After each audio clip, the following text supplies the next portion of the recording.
ঈদে মুক্তি পেয়েছে ৬টি বাংলা সিনেমা, ওটিটিতে এসেছে ৩ ওয়েব ফিল্ম ও সিরিজ। নায়ক নায়িকার পাশাপাশি এসব সিনেমা ও সিরিজে নজর কেড়েছে খলনায়কেরাও। তাদের মধ্যে আলোচিত ৫ খল অভিনেতাকে নিয়ে এ ভিডিও। শহীদুজ্জামান সেলিম মঞ্চ ও ছোট পর্দার এই অভিনেতাকে কয়েক বছর ধরেই বড় পর্দায় খল চরিত্রে নিয়মিত দেখা যাচ্ছে, কিন্তু অনেক সময় তার চরিত্রগুলো একই রকম হয়ে যায়। এবারের ঈদের ৩টি সিনেমা বরবাদ, দাগি ও জঙ্গলিতে তাকে দেখা গেছে। বরবাদ ও জঙ্গলিতে তাকে আইনজীবীর ভূমিকায় দেখা গেছে। বরবাদের চরিত্রটি ছোট্ট হলেও দর্শকের মনোযোগ আকর্ষণ করতে পেরেছে, তবে জঙ্গলিতে তার চরিত্রটি সেভাবে ছাপ ফেলতে পারেনি। সিনেমায় চরিত্রটির উপস্থিতিও খাপছাড়া, তবে শিহাব শাহীনের দাগি সিনেমায় তার চরিত্রটি বেশি মনে রাখার মতো। এ সিনেমায় অবাঙালি ভারতীয় চোরাকারবারি চরিত্রে তিনি ভালোই মানিয়ে গেছেন। সিনেমায় তার হিন্দি বাংলা মেশানো সংলাপ, শায়েরি প্রীতি মিলিয়ে চরিত্রটি যথার্থ।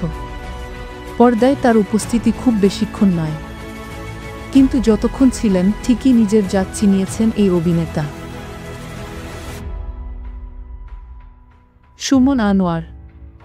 নির্মাতা সুমন আনোয়ারও কয়েক বছর ধরে ওয়েব সিরিজে খল চরিত্রে অভিনয় করে আসছেন।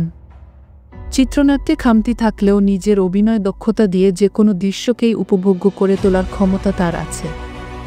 সুমন আনোয়ারের চরিত্রের দৈর্ঘ্য কতটা সেটা নয়, বরং তিনি কি করছেন সেটা দেখার জন্যই যেন মুখিয়ে থাকেন দর্শক।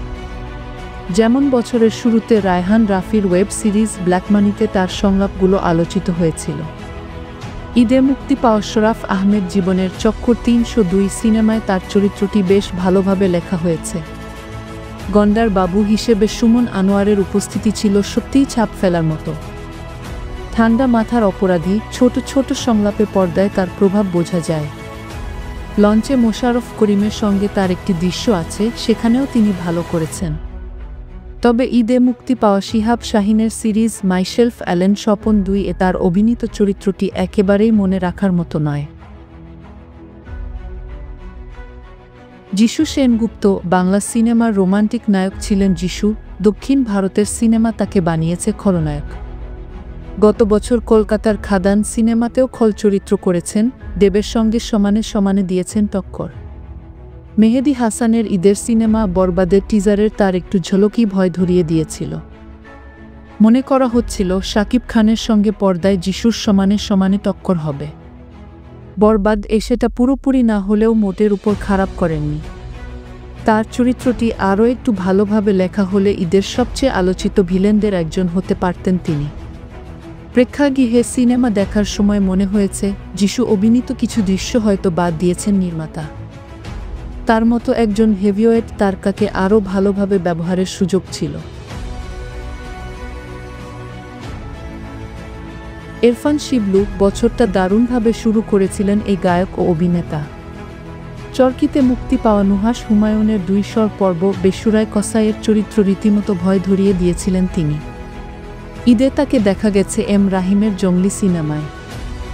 এছাড়া ওটিটিতে কাজল আরেফিনের ওয়েব ফিল্ম হাউ সুইট ও আশফাক নিপুণের সিরিজ জিম্মিতেও ছিলেন। এগুলোর মধ্যে জঙ্গলিতে তার অভিনীত চরিত্রটি ততটা ভালোভাবে লেখা হয়নি।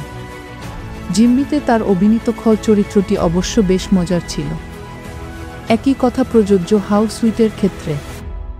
সেখানেও তিনি খলনায়ক, তবে তাকে দেখে ভয়ের চেয়ে হাসিই পায় বেশি। এ ছবিতে তার কমিক টাইমিং অভিনয় প্রশংসিত হয়েছে। রাশেদ মামুন অপু। ঈদের ২ সিনেমা জঙ্গলি ও দাগিতে ছিলেন খল চরিত্রের নিয়মিত এই অভিনেতা। জঙ্গলিতে তার অভিনীত চরিত্রটির ২টি পর্যায় আছে। ক্রাইম রিপোর্টার হিসেবে তিনি এ ছবিতে খারাপ করেননি, তবে সবচেয়ে চমকে দিয়েছেন দাগিতে। তার অভিনীত বেশিরভাগ দৃশ্যই ছবির দ্বিতীয়ার্ধে। ছবিতে তার জন্য বরাদ্দ সংলাপগুলোও ভালো ছিল। সঙ্গে ক্রূর চাহনি আর শয়তানি হাসি দিয়ে নেতিবাচক চরিত্রে আবারও নজর কেড়েছেন তিনি।